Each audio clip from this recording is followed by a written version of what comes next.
कौन सा कायद, वो इंडिया के इन मामलात के ऊपर एक स्टेटमेंट नहीं आई। जनाब डिप्टी स्पीकर साहब, मुझे टीपू सुल्तान के वो एक कॉल याद आ रहा है कि अगर एक लश्कर जिसका सरदार शेर हो और उसके साथ लश्कर में गीदड़ हो तो वो शेरों की तरह लड़ते हैं। अगर शेरों का लश्कर उसका सरदार गीदड़ हो तो वो नहीं लड़ सकते, वो जंगे हार लेते हैं। इस वक्त बॉर्डर पे खड़ा वो फौजी जो हमसे तवक्को रखता है कि हमारा लीडर जो कौमी लीडर होता है या जो वज़ीर आज़म होता है वो आईना होता है, वो फेस होता है, उसकी तवक्को है कि हमारी सियासी क़यादत वो दलेरी के साथ मुकाबला करेगी। जी वाइंड अप करें, जुमे का टाइम है। आखिरी 2 मिनट दे जी। लेकिन जब आपका वज़ीर आज़म, जब आपका लीडर बुज़दिल हो, वो मोदी का नाम ना ले सके, उसको आप क्या पैगाम दे रहे बॉर्डर पे लड़ने वाले उस जवान को?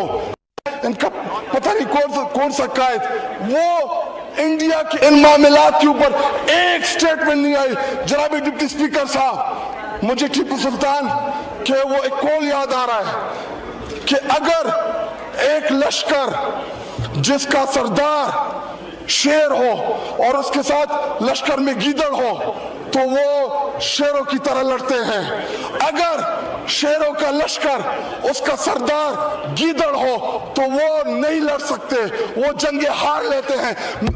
इस वक्त बॉर्डर पे खड़ा वो फौजी जो हमसे तवक्को रखता है कि हमारा लीडर जो कौमी लीडर होता है या जो वज़ीर आज़म होता है वो आईना होता है, वो फेस होता है, उसकी तवक्को है कि हमारी सियासी क़यादत वो दलेरी के साथ मुकाबला करेगी। जी वाइंड अप करें, जुमे का टाइम है। आखिरी 2 मिनट दे जी। लेकिन जब आपका वज़ीर आज़म, जब आपका लीडर बुज़दिल हो, वो मोदी का नाम ना ले सके, उसको आप क्या पैगाम दे रहे बॉर्डर पे लड़ने वाले उस जवान को? इनका पता नहीं कौन सा कायद, वो इंडिया के इन मामलात के ऊपर एक स्टेटमेंट नहीं आई। जनाब डिप्टी स्पीकर साहब, मुझे टीपू सुल्तान के वो एक कॉल याद आ रहा है कि अगर एक लश्कर जिसका सरदार शेर हो और उसके साथ लश्कर में गीदड़ हो तो वो शेरों की तरह लड़ते हैं।